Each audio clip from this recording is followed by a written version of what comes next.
Hey there, guys. Are y'all ready for another theory? オーバートリカブトが時をトリカ That's the spirit. I hope everyone's doing well today because I know I am, and I figured it's high time I bothered you with another quick theory I cooked up.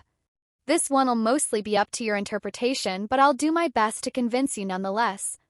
I'm gonna say that despite the drastic decline in early childhood literacy, reading the title of the video should have told you what we're gonna talk about today. Daisy. But it's not only Daisy, but his ominous relation to the gingerbread dolls. Let's begin. Daisy makes his debut in chapter 227 of the manga and episode 155 of the anime, and is presented to us as the immortal zombie of the real funeral wreaths. He's the quote-unquote weirdo of the group, although to be honest, pretty much all of them are weirdos. Then again, there's good weird and there's bad weird. I'd like to dub these guys as the good kind of weird, but that's probably just my personal bias. If you've watched the previous videos, then you know how much I love the future arc. So yeah, I absolutely love these guys.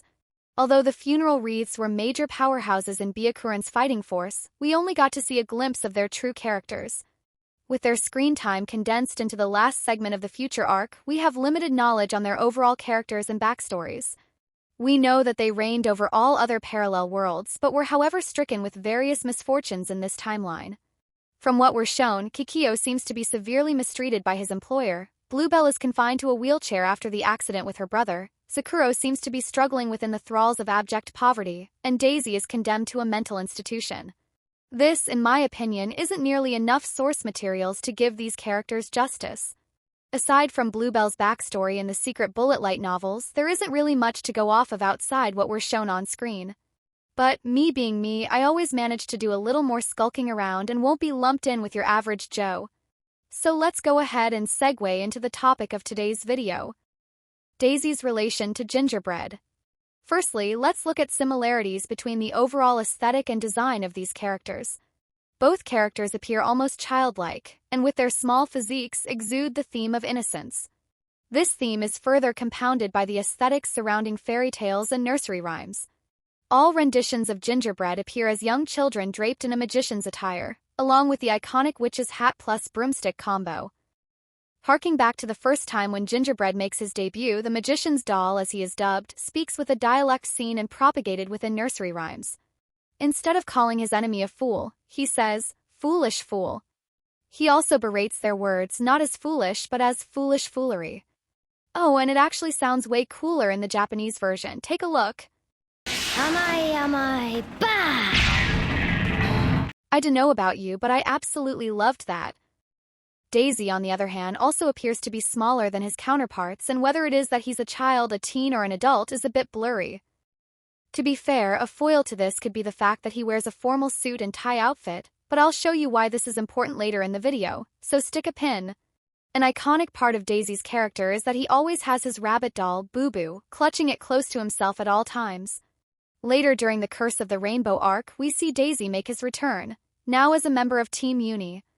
The author, Akira Amano, went ahead and gave him a new design, as part of her new K-pop Dreamboy style of drawing her characters. Side tangent here. Why she chose to go this route, I really don't know. But I digress. Daisy is now seen in a black shirt with a mid to large white overcoat, paired with white boots. Piece of this new getup that I wanted to focus on is the white top hat that he is now sporting. Large top hats like this are often seen throughout the tales that are most familiar to us, particularly the story of Alice in Wonderland. We can draw a parallel between Alice and Daisy in that, on the surface, Alice in Wonderland is known as a children's story, with excitement, fun, and wonder at the fore. It is, however, known within the literary world that the true hidden narrative denotes a darker tone with serious psychological elements at its core. One tenet of this is that Alice has been in a psychiatric ward and has simply been hallucinating about her so-called adventures. With this, we can see how her character as well as Daisy operate as parallels, being that they both seem to be trapped in a demented state of existence, and is only realized when the audience is able to look deeper into the narrative and purpose of both sources. Back on the topic of the top hat, the Mad Hatter is best known for his top hat. This hat further pushes the magical theme when used in any form of fiction, and helps in boosting the character's perception of being akin to a magician. Next, I want to highlight the second similarity. Both Daisy and Gingerbread are users of the sun-dying will flame attribute. We see this not only when they ignite their rings but also within their box weapons and fighting styles. And yes, I guess there's a chance that one could chalk this up to just being a coincidence or outright randomness, but we can add some weight to this with some additional similarities. But before we move on, I think it's worth mentioning that there is also an undeniable aesthetic correlation between Daisy and the creator of the gingerbread dolls himself, Alejandro. Alejandro, being one of the weakest Vendici, revealed his true form during his representative battle with Tsuna, Basil, and Enma. Like the other Vendici, he appears as a rotting corpse, a shell of his former self, only fixated on vengeance and pure hatred. Looking at his design, we can see that he shares an uncanny resemblance with Daisy, who is also regarded as the immortal zombie, as both fuel their existence purely off malice, anger, and an ever-looming drive to kill. Moving on, I'd like to touch on a small detail of Daisy's character. When faced with violent situations, such as his clash with Dino and Hibari, he has a habit of screaming out the word, "Bo." First, this immediately flew over my head, as I thought very little of it. And then I suddenly remembered something from One Piece. Several characters of the series each have their own unique form of expression, whereby this is mainly expressed when they laugh. There's the iconic Zehaha by Blackbeard and also the Gurara by Whitebeard. And, of course, me being me, I looked it up and found something juicy. I learned that bo is a common word used in Italy, and basically functions as a quick. I don't know, or I have no idea, or even a who knows. Daisy does this when pitted against Hibari's Vongala box weapon, being the multiplying handcuffs. Before this revelation, he approaches the fight with confidence, easily making quick work of Dino and Hibari's box weapons and respective attacks. This is of course because he's been fed all the possible intel on their attacks and combos by Byakuren, but is left stunned when he encounters a weapon that's never been seen in any of the parallel worlds. Using this word thus shows his intention, being that he has no clue what this weapon is and doesn't know what to do to possibly counter it.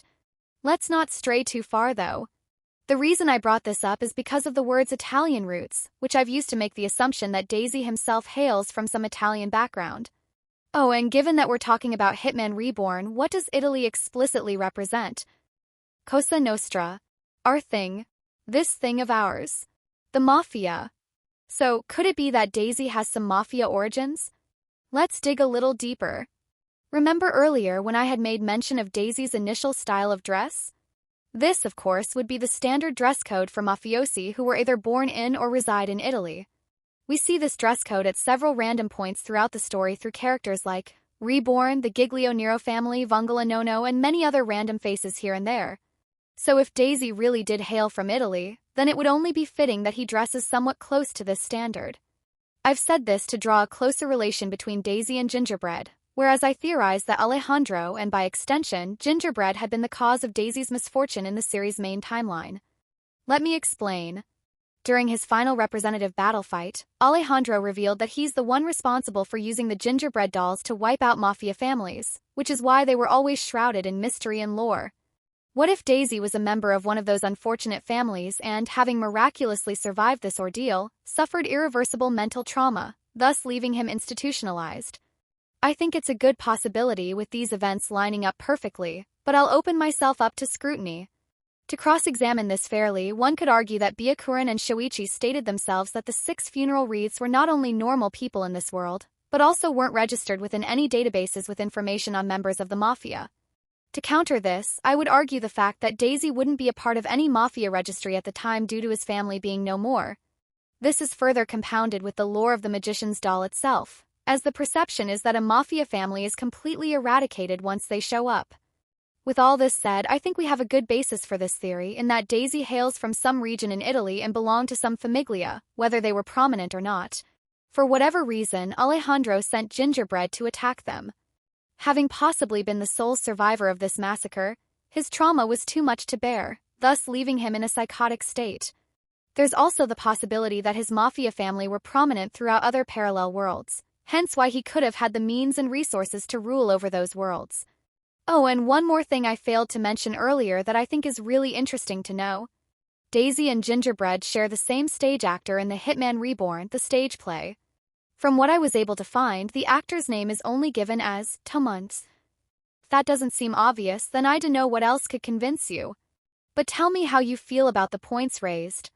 Do you have anything to add? Would you like to counter? Go ahead and rip me apart in the comments section. Oh, and don't forget to like and subscribe. The next video's coming really soon, so look out. Ciao, Sue.